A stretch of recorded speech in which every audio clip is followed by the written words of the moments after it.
اور ابھی آپ کو اپڈیٹ کریں گے سید منصور علی شاہ انچارج نمائندگان پنجاب کی رپورٹ کے مطابق درگاہ عالیہ بستی حضرت پیر بھورے شاہ میں ایم پی اے سردار رئیس نبیل احمد خان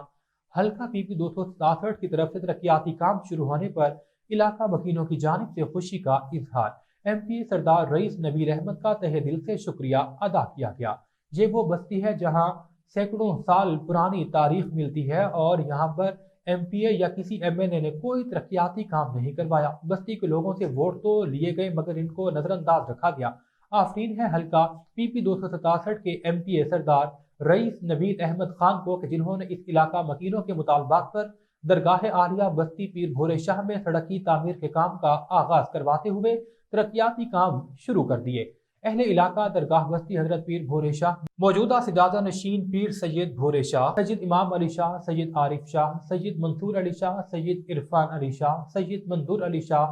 سید شعیب علی، بابر علی بھٹی اور دیگر نے ایم پی اے سردار رئیس نبیل احمد خان کا تہہ دل سے شکریہ ادا کیا، اپنے تعاون کا یقین دلایا۔ اس موقع پر ایم پی اے سردار رئیس نبیل احمد خان نے بستی پیر بھورے شاہ کے لوگوں کو یقین دلایا کہ وہ سادات اور اہل علاقہ کے لیے جہاں تک ممکن ہو سکا فلاح خدمات جاری رکھیں گے۔ انشاءاللہ ٹف ٹائل، فلٹر پلانٹ اور دیگر ترقیاتی کام بھی کروائیں گے اور بھی دیگر معاملات میں آپ کے ساتھ مل کر فلاحی پروجیکٹس کو مکمل کیا جائے گا۔